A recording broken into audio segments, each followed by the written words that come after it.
Next topic is channel capacity. Capacity means what amount they can cover. Channel capacity is the tight upper bound on the rate at which information can be reliably transmitted over a communication channel. It is the function of bandwidth and second time of transmission. Hartley law for channel capacity is the channel capacity C is the twice of the channel bandwidth. That is C is equal to C is the capacity, channel capacity. That is equal to twice of B. B is the bandwidth. After modification, C is equal to twice of B log to the base 2 in bracket n, where n is the number of bit per symbol. If bandwidth of channel is greater, the more information can be transmitted in a given time. Also note that the same amount of information can be transmitted over a narrow channel. That have less bandwidth means a narrow channel, but it will simply take a large time for a transmission. It is given by a Hartley law which forms the basics of information theory and relates the channel capacity, bandwidth and transmission time. Information theory C is study of the most efficient way to transmit information. Simply, Hartley states that C sorry C is directly proportional to B cross T. Channel capacity is directly proportional to bandwidth and transmission time, which we are discussing at the start of this topic. You must have observed that transmission of music requires a large time as compared to the voice signal. The reason is that bandwidth of voice signal is 3 kHz while music requires bandwidth in between 15 to 20 kHz. Since it contains more information consisting of high frequencies and harmonics produced by the various musical instruments. For television, bandwidth required is 6 MHz. Since video signal contains more information because of color contrast details than audio signal. If bandwidth is less, picture transmission requires longer transmission time. Television can transmit one photo in about 33 millisecond while same photo requires few seconds on internal transmission which uses telephone lines. The reason is for TV bandwidth is 6 MHz while for telephone is at 3 kHz. This is the most important line. TV bandwidth is a 6 MHz and telephone bandwidth is a 3 kHz. 6 MHz, sorry. TV bandwidth is 6 MHz and telephone bandwidth is 3 kHz. Next is Shannon theorem. It relates the channel capacity to the SNR.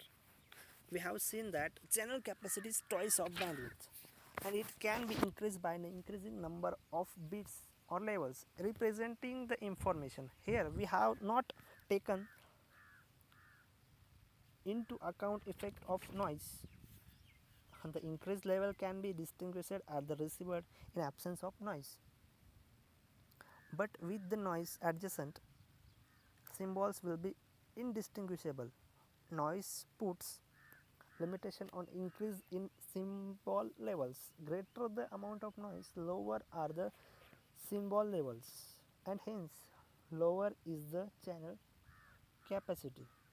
Thus, presence of noise reduces the amount of information that can be transmitted in a given bandwidth. Increasing bandwidth increases information rate, but wider bandwidth means more noise signals.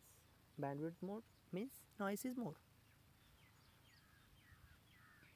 Therefore, in communication system, bandwidth is compromise between information transmission rate and amount of noise. In 1948, a mathematician Claude E. Shannon relates the channel capacity to the bandwidth and a signal to noise ratio. The higher the SNR ratio, the rate, the better the performance, and the higher the information capacity. Mathematically states that the Shannon limit for a information capacity is C is equal to B log to the base 2 in bracket 1 plus S by N. That is also equal to 3.32 B log to the base 10 in bracket 1 plus S by N. Where is the C is channel capacity, that is bit per second. B is the bandwidth, unit is hertz, and S by N signal to noise ratio, that is unitless quantity. And N is the average power of noise and interference over the bandwidth, whereas S is the average received signal power over the bandwidth. The above equation is a Shannon information capacity theorem. It lays down the rule that governs how bandwidth and signal to noise ratio may be exchanged in the design of communication system. Note some of the implications of the theorem. First, by increasing bandwidth, the channel capacity can be proportionately increased without degrading noise performance or raising signal power. Second, by exponentially increasing signal power, the capacity can also be increased without increasing bandwidth or degrading noise performance. Third is, one must remember that the theorem merely tells us it is possible to have error free transmission at the channel capacity, but does not show us how to design such a system in a practice to achieve a calculated channel capacity for a given bandwidth and SNR. Digital